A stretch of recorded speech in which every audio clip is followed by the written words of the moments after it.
Welcome back. Styles23 here, back again with some knife therapy. And this guy just came in the mail, so I figured I'd do a quick first impressions. This is the Berg Blades Slim. And this is the second Berg Blades that I own. I own the mini iron pup. And being that I got this guy, I'm letting that other one go on to a new home. I just didn't carry that much, so if it doesn't get carried that often, it's got to go. Comes with this cool Berg Blades sticker, generic Wee pouch, and also a birth card. Really cool. He signed it. Just a neat little touch. This is a chunky little monkey. Let's see. It's one of those little big knives. And 4.61 ounces. That's pretty hefty for the size. Doesn't really bother me that much. Days that I'll carry this, I'll be carrying it by itself. Let's get some quick size comparisons so you can see the actual size of this guy. Pilot, don't you dare. There you go. It's about the same size as a Hinder half track, at least in length. And there's your Spyderco Techno. And Spyderco Delica. So you see it's smaller than the Delica by a little bit. And it's about the same exact size as the Wee Rectifier. It's a little bit shorter than the Wee Rectifier. Alrighty. First things I noticed, super smooth. I love in this flipper world we live in, I love having the thumb deployment. The jipping is a little aggressive. I don't know. Look, it's pretty deep cut. I don't know how that's going to play out. I'll have to let y'all know after I've used it a good bit. As you can see, it's got a pretty deep hollow grind, nice and thin behind the edge. The satin version came with a hollow grind, and the other ones had a high flat grind. And he said that these hollow grinds were pretty thin behind the edge. Mine measured at 15 thousandths behind the edge, which is super thin. And for a folder at least, and it's at 20, the edge is at 20 degrees per side with my edge finder. But let's just get a look at that satin blade. There's his logo right there. Other than that, the blade is sterile. There's no markings on the blade whatsoever besides that. The blade hole's been chamfered, as you can see. Just overall, both this and the mini iron pup had that custom look and feel, just very, very impressive. I have a medium-sized hand, and it's like one of those 3.5 where this finger rests on that back, so I get a full 4-finger grip pretty much. And with this wide handle, that deep choil, it's pretty comfortable in hand. It feels the hand really well, especially in this grip right here. This grip, you know, I kept my finger off that jimping. I broke down a few boxes just to see how that edge felt. It feels a little awkward in this grip, and I don't know why you do the reverse grip, but it's very awkward in that grip. There's your lockup, steel lock bar insert, bolster lock, brown micarta with this blasted titanium stone wash finish. Titanium mill pocket clip works good in and out of the pocket. Titanium back spacer, about halfway. And then that's a pretty cool touch. That wasn't in the mini iron pup, at least not mine. Berg's blade on the inside right there.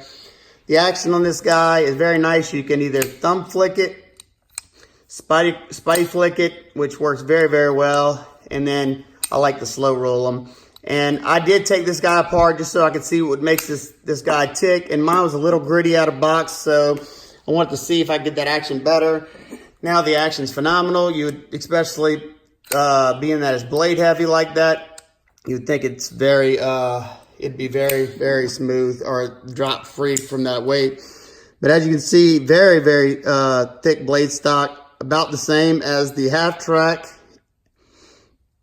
And the half track is a very beastie thing, but it's way thinner behind the edge than the half track because of the hollow grind. And the Techno, I think, still beats it in blade stock. I'll get those measurements more so whenever I do my full thing. Love the micarta pivot collars. Those are just nice touches that you see on like custom knives. My camera battery died.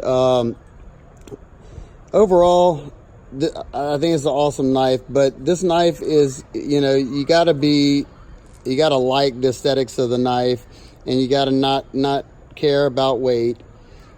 And also, you know, if a wide knife is not your thing, you know, don't buy this knife. It's not for you.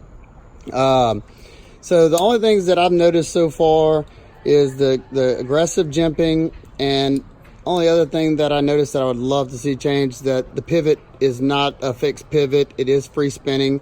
So I did have to put a driver on that side to make adjustments. Not that great. I don't like that. But it's still a really well made knife. I don't remember if the Iron Pup had a free spinning pivot or not. Somebody could let me know down below. I don't know if I ever took that one apart, the mini Iron Pup. But, you know, cool piece. I like Matthew's designs. Met him at Blade Show. Pretty cool dude. My buddy Copper Dice and them actually hung out with him and had a few drinks with them. One thing I noticed whenever I was doing some cutting through some cardboard, and I kept wanting to come up like this and choke up on it. You can do that. It's got that flat piece right there. You just got to be very careful. My hand just naturally wants to go up there to get closer to that edge. So, I mean, it's not designed like that, but you can definitely put your finger like that to make some cuts. I think I went over pretty much everything.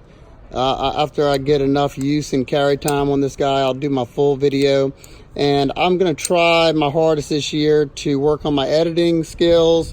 And I'm going to try to start setting up my camera to show y'all, you know, some of the, like, little clips of the testing process that I do for each knife. Because I'm doing them for all these knives, and, you know, I'd like to at least show them. If that's something y'all want to see, you know, it's a lot of work. So if that's not something y'all care about or want to see, then I'm definitely not going to do it.